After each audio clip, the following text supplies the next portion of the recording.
So there's a famous mimer in Pirkei Avos that says, "Im ein ani li mili," which means, on the normal understanding of it is, if I don't take care of myself, like I expect somebody else to take care of me. Who will? If I don't take care of myself, who's going to look after me? You have to look after yourself. That's what the simple translation is. But there's always, a deeper explanation, which we're going to see from the Shem Tov. And I'm sure you can come up with other explanations also. But just before we do that, I just want to say something about the Tainus, Shivas of Tammuz. We have to understand that, of course, we're all fasting because this is the Tkufa of the Churban Beis HaMikdash. And we have to realize also that fasting is really not the most important part of the fast. The most important part of the fast is that we should be thinking about why we're fasting. That's the most important part of the fast. The fast is supposed to arouse us to those cheshbon hanefesh, those thoughts, what brought about the Churban Beis HaMikdash and the break into Yerushalayim and the Shviras Haluchas. There's always one thing, as we say in Davening all the time on Yom Tov. U'mipnei chata'enu golinu mi'atzenu. There's nobody else to blame. There's nobody to blame. We can't blame the Arabs. We cannot blame Paro and Mitzrayim. We cannot blame Achashverosh or Haman or Amalek. We cannot blame anybody. It's a very important outlook. It's always that we have to be the ones to carry the load. We're the ones that we have to blame, nobody else except for ourselves. If you want to be in a very, very high Madrega and think about Kabbalistic, there's no one to blame, even for yourself. You can't blame yourself either. But we're not going to be on that level. We're going to be at the level where we have reward and punishment, and we have good and bad, and we have to make choices. And when we make the wrong choices, we have to pay for it. There's no such thing as a free meal in this world, so to speak. Everything has to have a justification, and a true justification. And if it's not right, then we're gonna pay for it. And we've been paying throughout history. We've been paying from Adam Arishon down. We're always paying for our mistakes. That's the way it is. So we have these fasts, and these fasts are supposed to get us to be thinking about that, and of course to do tshuva. But what is the fast itself? What does that accomplish? What does that accomplish, the fast itself? Well, when a person fasts, he's not supplying his body with that which he's losing. Nourishment. Right, you're not getting any new nourishment. So in order for your body to function, it has to take from the storage. And it removes from the storage of fat that we have, and the blood, the dam and the chaylev. It's like a korban. Exactly. Just when you bring a korban on the mizbeach, you sacrifice part of the animal, not all of it. The fats are burnt and the blood is spritzed on the mizbeach. So we're giving our fat and our blood to Hashem as a korban instead of ourselves. He's taking that as a token. Why are we doing that? We're doing that, Chazal said we have to fast. Why do we have to fast? Because every Aveira, the truth of the matter is, the Ramban says this clearly, every Aveira that a person does, he's really saying that he doesn't belong here, because we're sent down here to do good, and we have a mission to make tikkun olam. This is our mission, to accomplish the good things in the world, only do right. And every neshama has that special shvuah, so to speak, Chazal tells us, we take before we come down here, where we be sworn to do right. Once you have violated the shvuah, the game's over. the game's over. When you come to MS, once you violate the MS, there's no room for you anymore. There's no room for you anymore. So what he's saying is, the Ramban is, after a person falters, he should really have to throw in the towel, as we say, and say, okay, I failed, so I'm giving my neshama back. Didn't do a good job. So Hashem did a very great kindness. He knew that the world could not exist because man is almost impossible not to sin. So what he did was he took a substitute. A korban. You bring an animal on the Mizbeach, if you can afford it. If you can't, sometimes you can bring a korban mincha with grains and so on and so forth.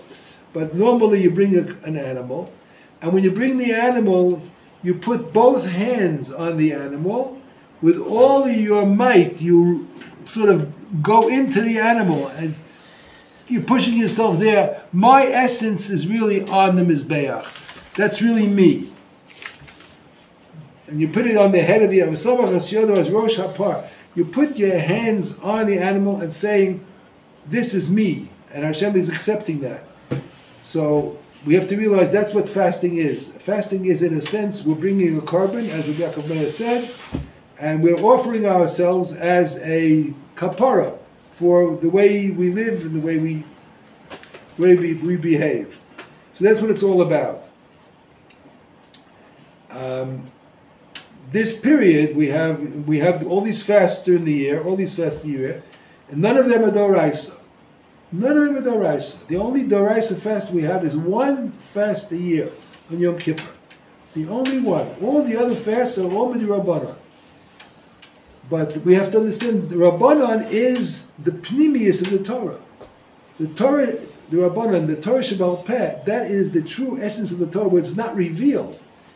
And that's as important as the Torah Shebiksav. Sometimes it's even more important than the Torah Shebiksav. The Torah gave the koach of the Rabbanan to make takanas and make gzeros. Torah itself.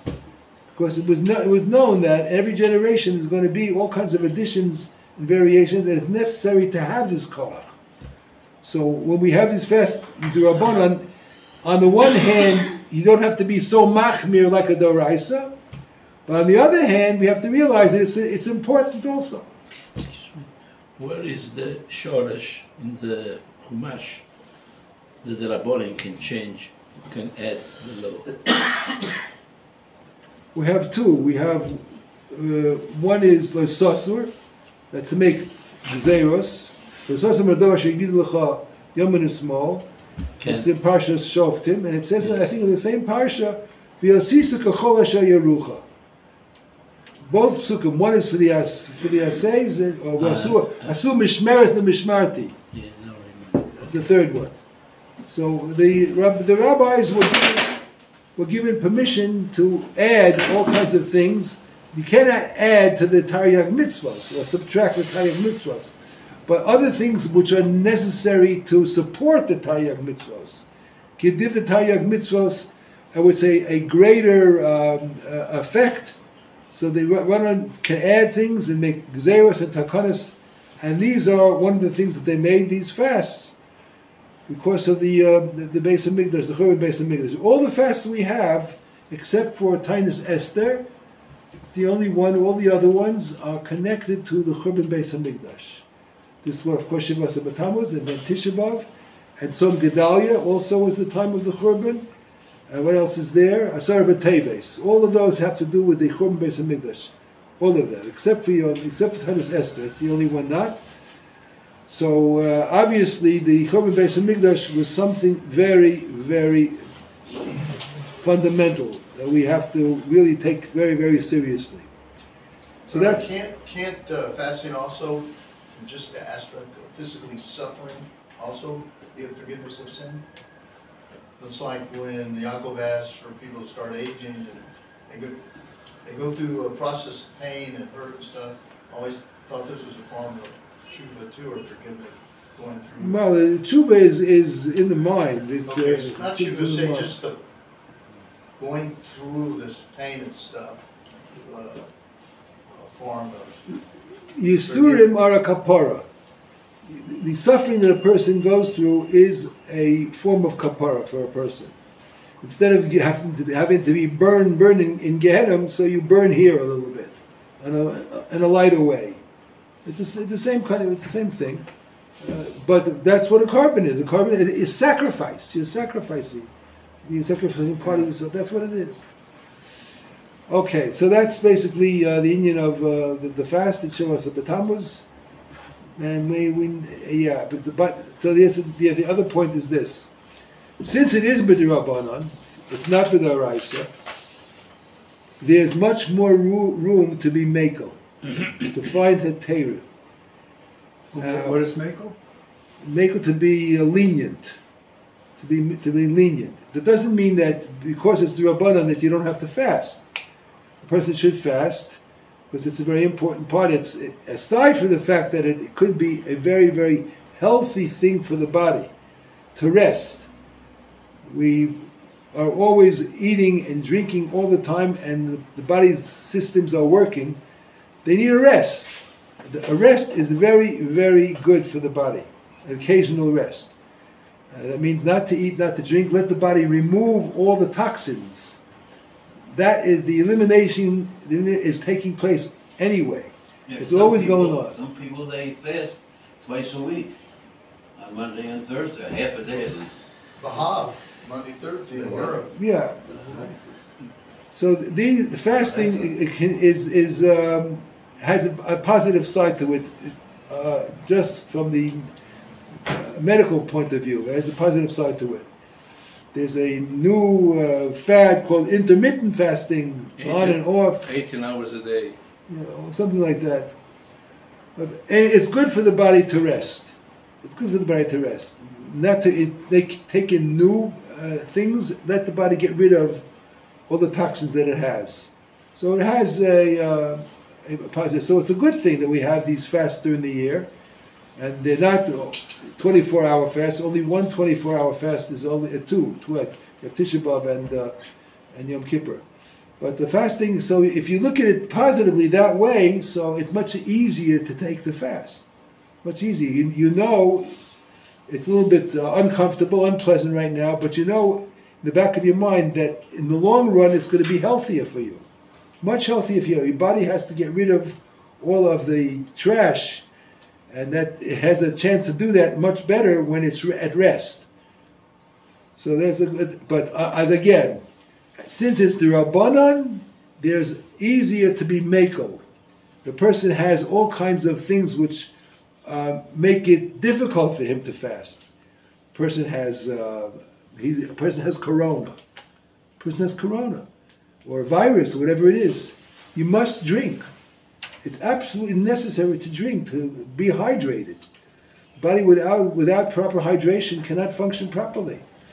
So if a person is not well, so the fasting is much easier put aside. I would say you have to eat and drink because you're not well, whatever it is. So that makes it easier when it's a d'Rabbanan. And if you fast after explaining it to a rabbi, he can tell you, we can't count you for the minyan, we can't call you to the Torah. Well, so you can't get an aliyah. So what? But then no, you're in the minyan. You're part of the minyan. Part of the minyan. If you're not fasting, you're not supposed to get an aliyah. If you're told you're not allowed to fast, you're still part of the minyan. All right. Still part of the minyan. Part of the minyan. Okay, so let's get now back to the Baal Shem Tov. As we were saying before, if a person doesn't take care of yourself, who's going to help you? Who's going to take care of you? Let's see what the Baal Shem Tov says in the sefer in front of you, on the page in front of you. Kuf Aleph. B'tfilot tzarich lios kamo mufshat migashmius. You see that there? It says there in Kuf Aleph, in the middle of the page. When a person davens, he's supposed to be completely cut off from the physical world, even from his own physical body. That's the highest level. If you can do that, you're really on a really high madrega. Ve'inenu margish mitziyusa ba'olam hazeh. you're not even aware of yourself in this world. They say that Rabbi Akiva, the Gemara says Rabbi Akiva, when he davened, he started off davening Shmona Esrei in one part of the room, and he ended up in another part of the room. Now I guarantee you he wasn't aware that he moved. Guarantee you, he wasn't aware that he moved. That is a sign of a person really connected. That's the way a person should be. Really connected. You're not aware of your physical self. You become so, I would say, deeply concentrated that you're not aware of what your body is doing. He did this in Shmona Esrei? Yes, that's what Chazal say. I thought we had to stay in one spot. Well, I'm sure he intended to do that when he started off. But he just wasn't aware of it, that's all. He wasn't aware I of was it. thinking about all the people watching him. He wasn't aware of what was going on. No, he wasn't, but the people around him were. Well, they say the Barditchever also was very wild in his davening, and he was, like, not connected with the world. That's the way it should be. I mean, if you move when you're that way, so it's all right because you're. It's not you. That's right. It's a part of you that's not aware of what's going on. I don't know how you move without giving the order to move. But all right. But anyway, that's what they say. What happens? But you're not supposed to be aware of what's going on. And people always ask this question: what about kedusha and modim and all these things in Kaddish? You don't hear anything. You don't hear anything. You're totally engrossed in your connection with the Kodesh Baruch Hu. That's the goal. You should be striving to get to that level. If everybody in the minyan is doing that, when do you get together? You will not have a minyan if they all get together. You will not have a minyan. You're absolutely right. But the Shulchan Aruch was very, very aware that most people cannot do that. So we do have a minyan. But the minyan will start the Shmona Esrei together. That they will do. But they won't be able to have a chazaras and shots of any kind because nobody will be listening. Right. It's a good problem. That's right. Rabbi should have such problems. Yeah. Okay, now look what he says here. Now, Vizehu in Pirkei Avos, im ein ani li mi li. Im ein ani li mi li. What does that mean? Ein ani mi li. We translated ein ani mi li means if I don't take care of myself, who's going to take care of me? First thing is you have to look after yourself. Don't depend on other people. So he says no. Klomar, kishani ovo lemadrega shelo eda va'agish klal im ani li. That means to say, im ein ani li. What is my level? Ein. My level is ein. What is my level? Ani li ein. Ein. Ein ani li. Who is the li? The ein. Hainu im ani ba'olam hazeh im lav. If I'm not aware of if I'm here or not, because my mind is totally in the Olam Yisrael Yonim, I'm connected to Hakadosh Baruch Hu. Bevadai ein li shum pachad mimachshava zoros. At that level, I certainly will not have any worry about all kinds of strange thoughts coming into my mind.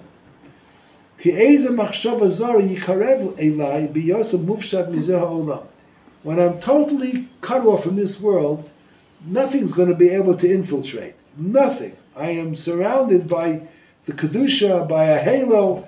Nothing can come to me. Nothing can disturb me. Mili, that's what it means, mili. Who can come and bother me? Who can come and bother me? Im ein anili, ein means nothingness. I have completely thrown myself into a level where I am nothing. I am completely absorbed into Hashem, into Him. So mili, who's going to come and bother me? Nobody. Rotzeloma, Eze Machshava, Zari Avoli. No one can come to me. Aval, it says, Kisha ani li atzmi, Rotzeloma. Kisha ani choshev li atzmi l'dava yesh. When I consider myself to be something, in other words, I am not totally cut off. I am not totally absorbed in the words. I didn't dive into the words. I'm not connected. I realize that I'm standing in front of the Aron Kodesh, and I am a person, I am something, I'm a yesh. Here I am, and I can hear what's going on in the room, but I'm not looking, I'm looking in the center, but I can hear. Az adarabba, eineni choshev nechshav l'klum. What am I then? What am I really worth? It was if I am aware of myself, then I have to realize that I'm really not anything. I haven't really reached the level. When do you reach a level when you're not aware of yourself? When you lose awareness of yourself, then you reach a level. When you have the awareness of yourself, come on, what are you? Think of yourself, and think of yourself of all the other billions of people that exist. You're only one. What are you? A grain of sand on the beach. What are you? Mani chashuv.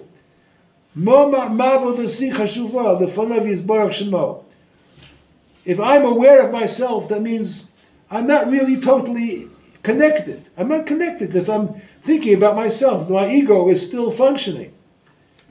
And then when that happens, oz yivalbalu osi machshavos zaros. When I have my self-awareness, that's when all these thoughts can come into my mind of my associations with this world. Whether it's going to the makolet, when I'm thinking about my children, I'm thinking about my family, I'm thinking about the shir that I just heard was a good shir. I want to go over the shir in the middle of Shmona Esrei. Arei k'moshe eineni ba'olam hazeh. That's really a put down. If you're aware of yourself, it's a really big put down. You have to realize that. This is so opposite of today's trend of thinking. Now, I've got to tell you something absolutely amazing. Absolutely amazing. But, as you say, yeah, go ahead. The following sentence is V'imlo achshav matai, Emosai. which is already being here. Well, I mean, if I don't put myself into that level, when am I going to do it? I mean, I think that's what he wants to say. No, actually, it goes with the regular pshat. I have to take care of myself. Right? If I don't take myself, who's going to take care of me? If I don't do it now, when am I going to do it? But I got to tell you something about, just one second, this is very important. What we're talking about here, we said, if you're aware of yourself, that's when you have all the troubles. Then you have to realize that you're really in trouble. Now listen to this, it's very, very important. We have a machala today that people do not like to call it by its right name. They call it a machala. Only doctors usually, they say, he has that machala. They say that because they're used to it. But people don't like to mention the name because you give the name, it gives it a importance and it allows it to be more prominent. We don't want it to be prominent. So we say people have the machla. And he's taking radiation, he's taking chemo, all kinds of things. But they don't want to mention the name of the machla.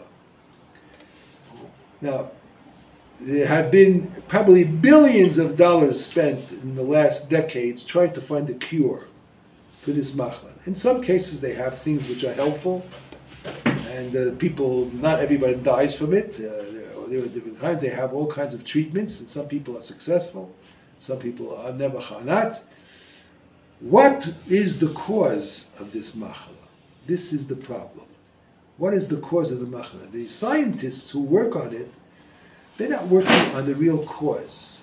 They're working on, in the chemical level inside the body, what's happening, how can we get to the very, very earliest symptoms and attack it there, inside, so it doesn't develop. But they're not looking for the real cause. The real cause is something which is not medical. It's not medical. Now you have to understand, how would you describe this machla? This machla means that there is a proliferation of cells. There's a multiplication of cells which are not controlled.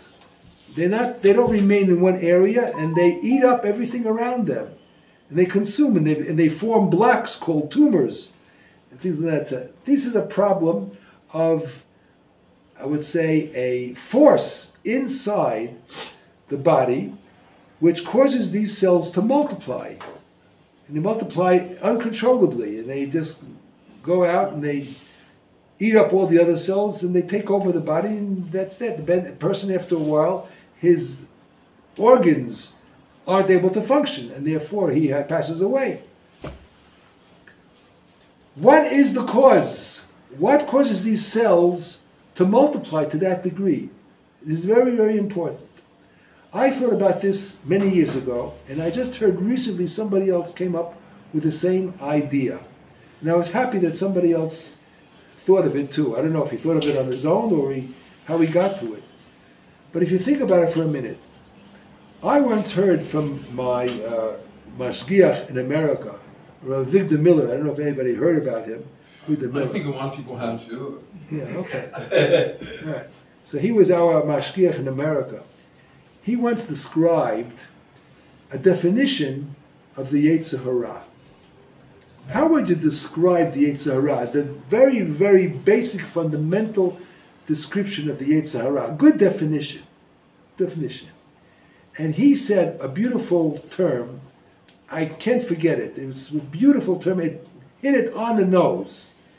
And that is, the Yetzer Hara is the urge to assert oneself. Think about that. The urge to assert oneself. Self-assertion.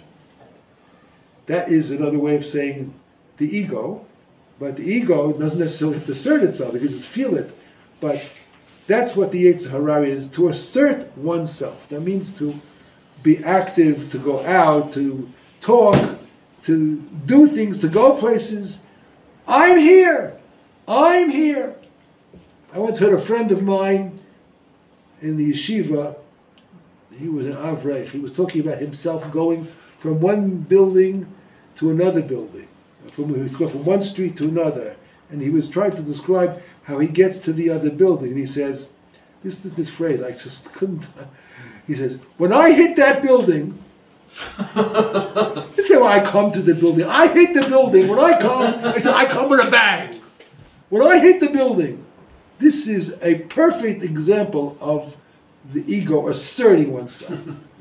He doesn't come to a building, he has to walk into a building. I hit that building. When I come, everyone got to know about it. That's the Yetzer Hara, that's the ego. Just think about it for a moment. That's what's happening on the level of cells also. The cells become very, very assertive. It's a function of a person's ego. That's the real cause. In other words, when you have this in an entire society, what's in it for me? As we say, the me society, me, myself, and I. iPhone. iPhone, yeah, it's interesting that they use that name, iPhone, right? So what's going to happen is this goes into the air. It goes into nature. It goes into nature. And people who are weak, they, whatever it is, it's going to affect people here and there. You never know. Here's a person perfectly healthy. What happened? Why did he get it? It's in the air. You never know exactly where it's going to, take hold and begin to localize on one person. But it's because it's in the air. If the entire society would practice another, I think this machla would disappear. If everybody would just be the opposite of what we just learned over here, you think of yourself, ani li, ani me, and ani li, me. That's what's causing it. The machla, it's a metaphysical source. What happens in the body is only a result of what's going on in the mind. If that would be corrected, I'm sure the machla would disappear. Disappear. It comes from self-assertion. It's a function of the Yetzer. The ego, that's the Yetzer, the Yetzer Hara. So the Shem Tov was talking about this in Davening also. If you say, ain't ani li, if then you're okay. Then you're fine. Mili, no one's going to bother me.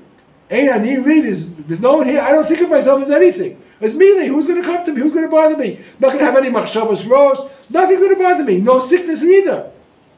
Because I'm just another grain of sand. I do what Hashem wants. I don't have any self-desires. I don't have any ratzon, personal ratzon. This was the great level that our avos lived on. We said the avos, when they say they were a merkava for the Shekhinah.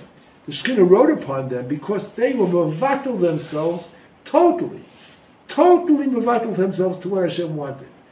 If you look at the stories about the avos in the Torah, it makes a lot more sense that way. You'll understand them a lot better than analyzing them with the value system that we have in this century. They didn't live according to the values of this century. They lived in a different world altogether. Their entire being was only to do Ritzon Hashem. That was they were saying. Ein ani li, if I'm not to me anything, I don't have any desires of myself. I don't think about what I want to do. The word I doesn't even exist in my dictionary. Then me, who's going to bother me? Who could do anything to me? No one can do anything to me at all. But on the other hand, when I do think of myself, now I got the problems. Now I got the problems. You don't want to become part of me, Hashem says. You want to be on your own? Okay, take care of yourself. Let's see how you do. Let's see how you do in this world. What we learned right now is worth $1 billion. Worth $1 billion. If you take it and you internalize it, you're doing yourself the biggest tova, and you have the biggest mitzvah to spread it to everybody else too. That's what we have to do. We have to learn how to tell ourselves that, what am I? I'm nothing. What am I? A grain of sand. There's such a big world out there. So many things going on. Am I going to make changes? I'm going to do what I want. I got to find out what the master who made the world, what he wants. That's what I got to do. And then I know I'm in good shape. I'm in, good surroundings. I'm in a good atmosphere. I'm doing what he wants. He made the world, so I got to do what he's the master planner. He's the architect. I'm going to come in with my own plans? I'm a fool. I can't change the plans, the master plan. I've got to do what he wants. If I do what he wants, then I know that he'll protect me. I'm in his camp. That's the way it has to be.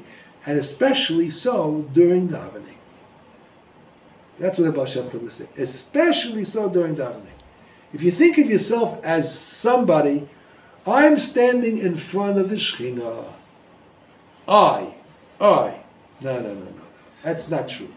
That's not true.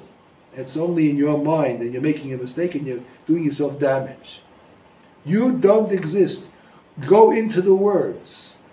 Let yourself flow into the words. Forget yourself. Forget yourself altogether. Forget the shul, forget everything. You have an opportunity 3 times a day to make that connection. Why don't you use it? Why don't you use it? Take advantage of it. Hashem is giving you an opportunity to connect with Him. It's such a wonderful opportunity. Fantastic, fantastic. 3 times. How can you finish one essay in 3, 4, 5 minutes? How can you do that? I understand you're throwing away such a wonderful golden opportunity to really connect. I'm talking to myself because I am not yet at the madrega. I don't know if I ever reached it, but I really want to reach it. When I come to that level, that I don't have any awareness at all of what's going on. But we say al tashtechenu lezikna. That's not in Shmona Esrei, you don't say that. Oh, okay. That's in Shema Kolenu.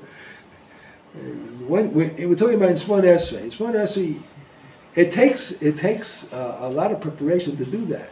You have to come to shul earlier.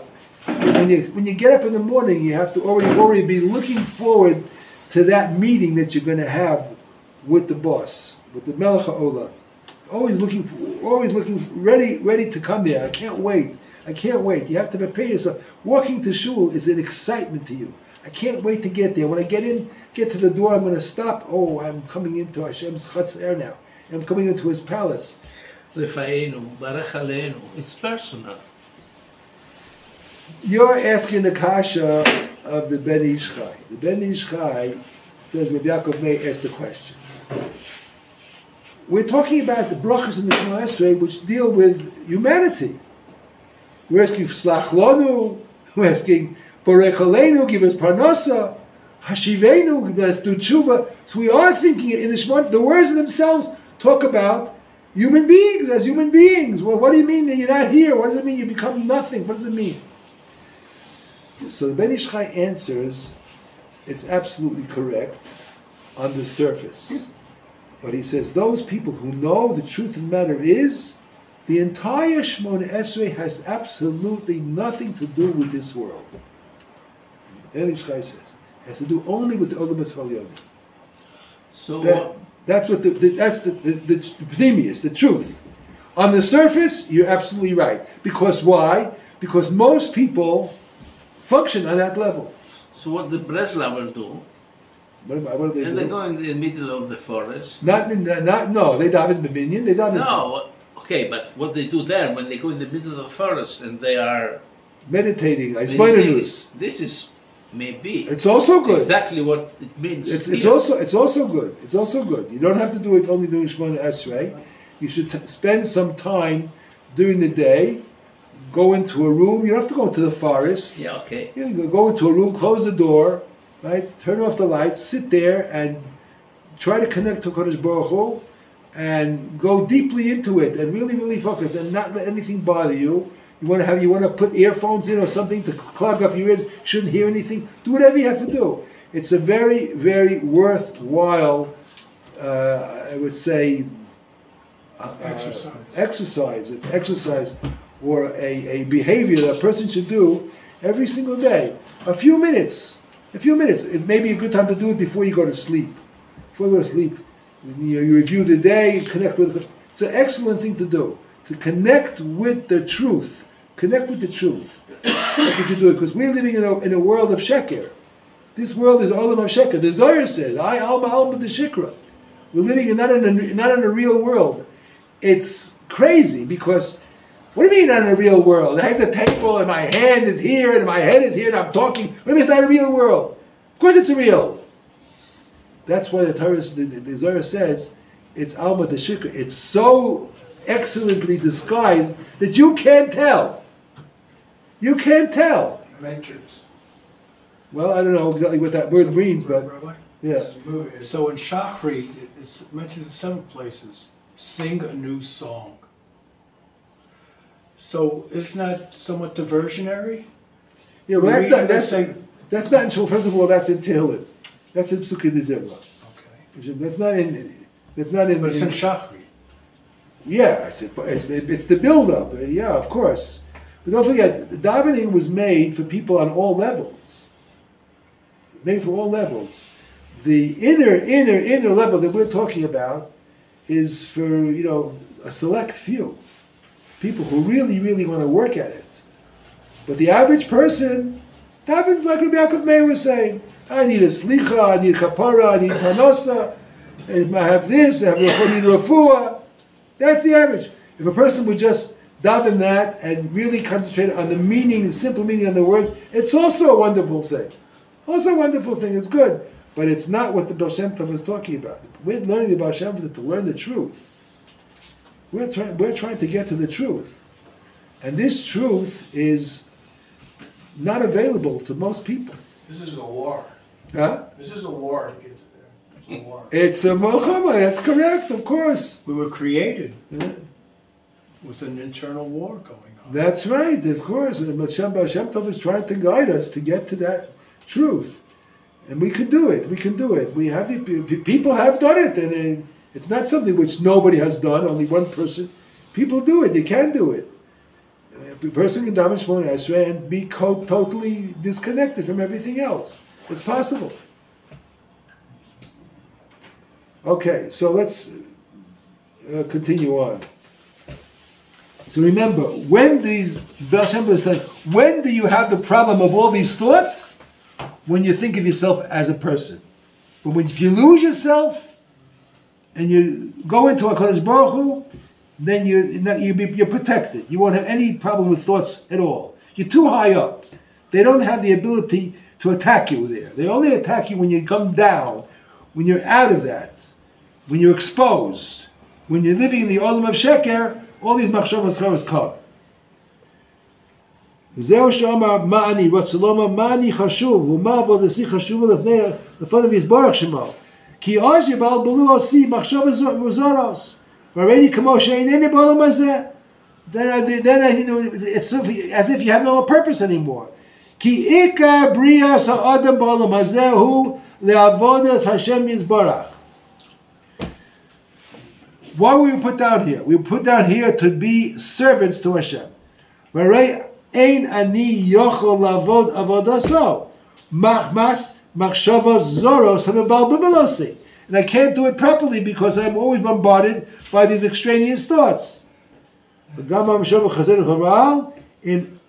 ani kan hakol kan, yesh lefarach al pi derech zeh.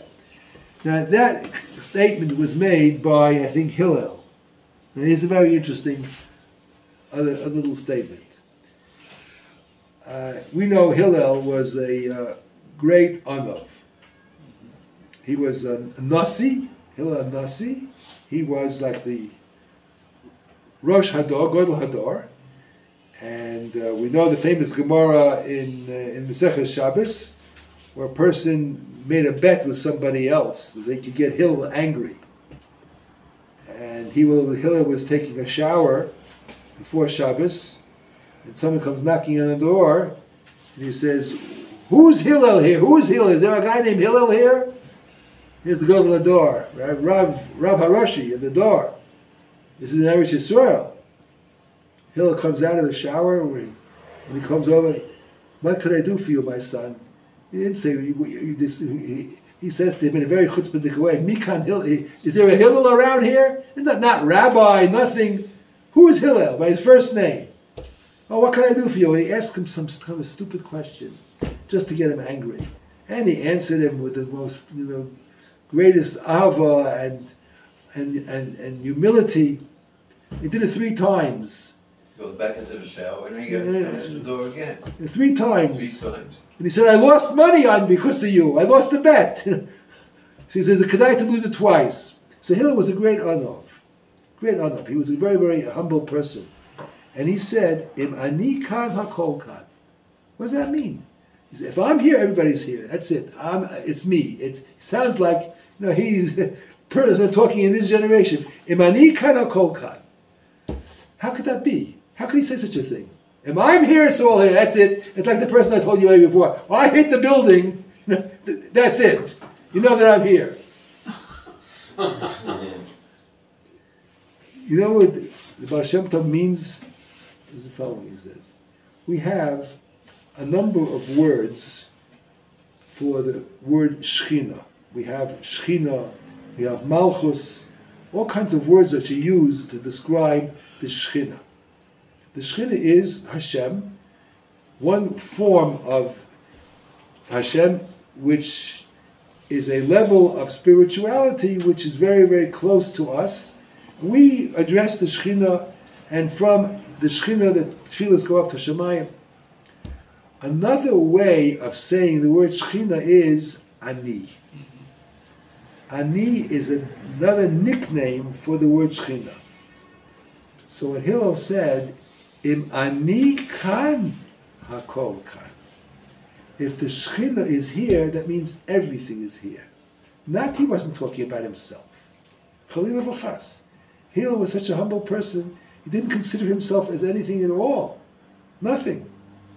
He'd go out to some fool who's trying to make him angry, and he speaks to him with such humility, doesn't get angry at him, doesn't yell. He says, the first time, okay, but the second time he comes back again. And then the third time, and Hillel has the patience and the savlanut and tolerance, takes it all in stride, doesn't bother him at all.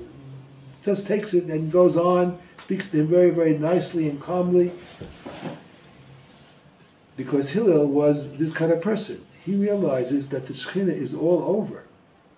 If the Shechina is here, that's all you need. There's nothing else. He's part of the Shechina.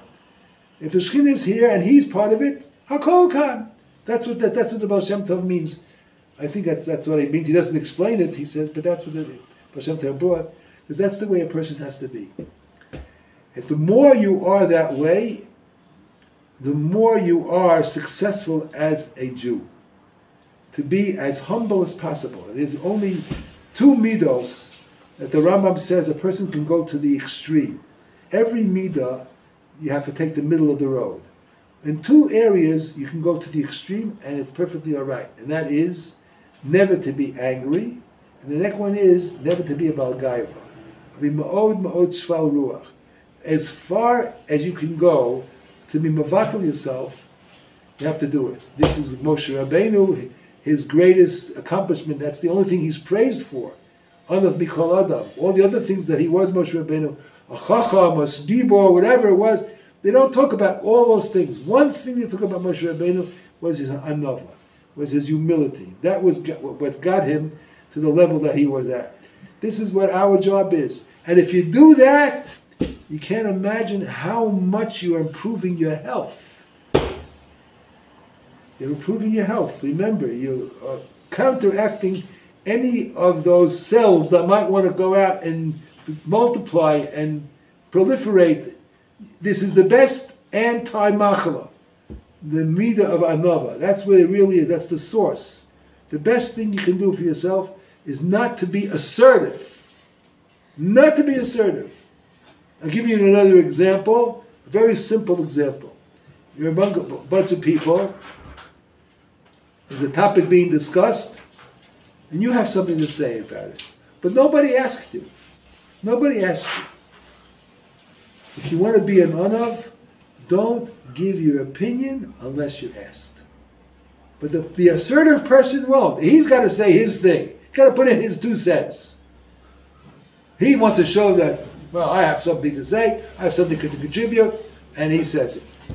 A person who is a really, Baal Midos, person who's a real Jew, and goes according to this Shita, Hillel, the Baal Shem Tov, the truth, you never give your opinion unless you're asked. We are taught to make questions. Questions you can ask, but not to give your opinion. I think the following.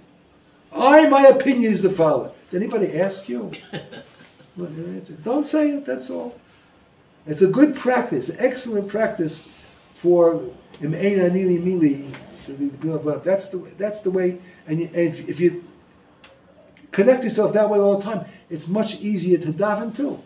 What if you see a disaster that some individual is headed for? Shouldn't you speak up? Oh, of course. Of course. It doesn't, there you're saving somebody from some tragedy. Of course you have to do something about it. But under normal circumstances, people talking, family, friends, whatever, no one asks you for your opinion, don't give it. Who says that they want to hear?